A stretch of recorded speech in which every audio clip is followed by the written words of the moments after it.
contrato de trabalho intermitente foi uma novidade que foi trazida pela reforma trabalhista. Você vai ao capítulo do contrato de trabalho, primeiramente localiza seu artigo 443 da CLT.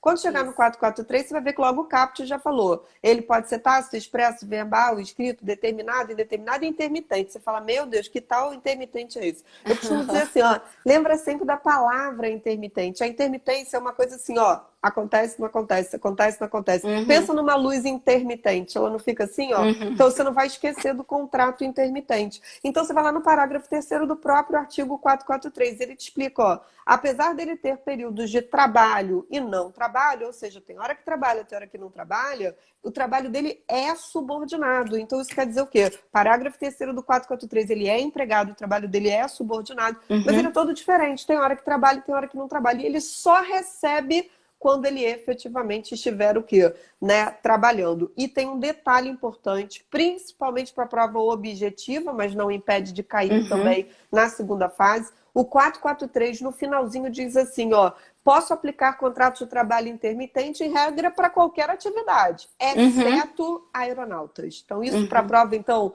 de marcar xizinho, né? Aquela prova objetiva, eu acho que é bem assim uma questãozinha de prova objetiva. Então, aeronautas não podem, como só os uhum, aeronautas que foram excluídos, os outros podem. Aí, a gente deve ir lá no 452A da CLT. Então, eles fizeram uma sequência, aí entra o 452A, e aí ele vem trabalhando dizendo o que é esse tal contrato intermitente. Aí diz que uhum, obrigatoriamente quando você contrata alguém tem que ser escrito, tem que estar escrito lá, né, expressamente que ele está sendo contratado nessa modalidade, isso não se presume.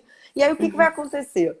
Como tem horas que ele trabalha, tem hora que ele não trabalha, você vai olhando nos parágrafos do 452A. Aí você vai ver que ele diz assim, ó, empregador, quando você precisar do empregado, você vai ter que chamar esse empregado então. Então você deixa nesse contrato aí que tem que ser escrito, combinado previamente, como se de comunicação. Então você vai ver lá no 452A, diz assim, olha, com pelo menos 3 dias de antecedência, você tem que chamar o empregado para trabalhar.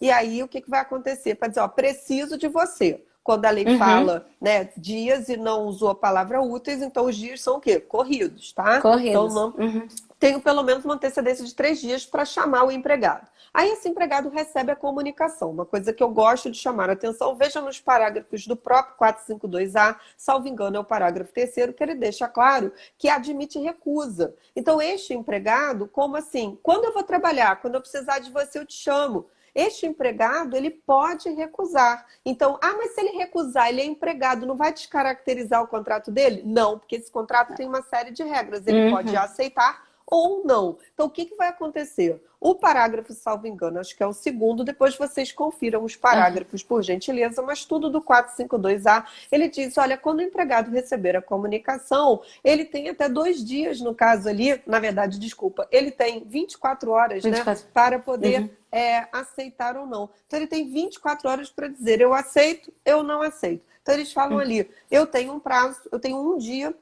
para poder responder se eu quero trabalhar e vou ou se eu não vou. Aí, quando a lei diz lá que então o que vai acontecer? O empregado pode recusar ou pode aceitar. Aí eu te digo uma coisa. Ele pode expressamente dizer eu aceito, ou ele pode dizer o quê? Eu não aceito. Ou então, gente, você já partiu do pressuposto que olha o que pode acontecer. Ele recebeu a comunicação, tá bom, o empregador falou, preciso de você, tá esperando a resposta. O empregado não diz nada, gente, ele não diz nem se vai, nem se não vai.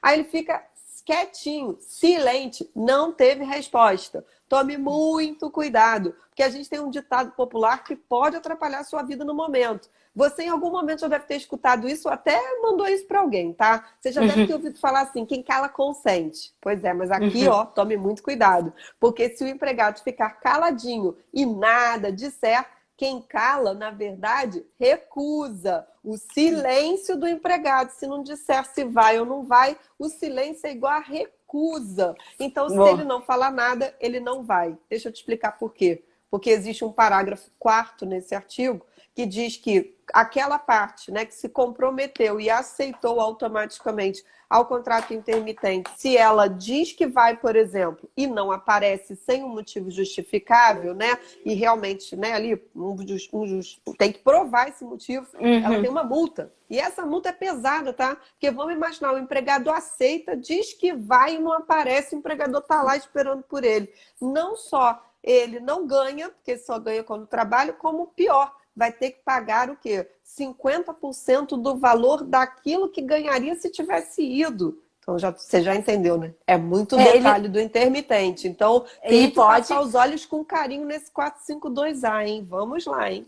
É verdade, e é uma questão que pode cair na prova que ainda não caiu, né, Jô? E a questão é que essa questão da multa, ele pode, a não ser que ele justifique. Se ele justificar o motivo pelo qual ele não foi, devidamente, talvez uma doença, aí se ele justificar, aí nesse caso não tem a multa. Só teria se ele não tem a multa se ele não justificar, né? E também o empregador também paga a multa se o empregado chegou para trabalhar e ele está com a porta fechada, né, Ju?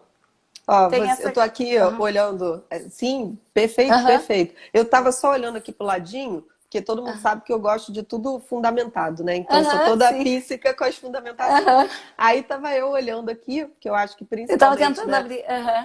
eu tava aqui mexendo ali no computador, só para lembrar que, de fato, como eu falei, não sei se é parágrafo 1º, 2º, eu sou toda chata com isso, até porque, como eu mesmo chamei, né, a atenção, que se for segunda fase, tem que estar tudo observado, só para lembrar, ó, os 3 dias corridos de antecedência que o empregador tem para chamar o empregado, de fato é o 452A, parágrafo 1º, tá? Ali, aonde o parágrafo 2º ele entra em cena, ele fala que o prazo é de um dia útil. Tá? Então, assim, é um dia útil para que o empregado, então, ele dê a sua resposta. E é o próprio parágrafo 2º que diz, se ele ficar quietinho, no silêncio é igual a sua recusa. E é o parágrafo 3º que diz que mesmo que ele recuse, ele não vai descaracterizar esse, né, contrato de trabalho intermitente. Então, eu só aproveitei, né, para mostrar a fundamentação para vocês.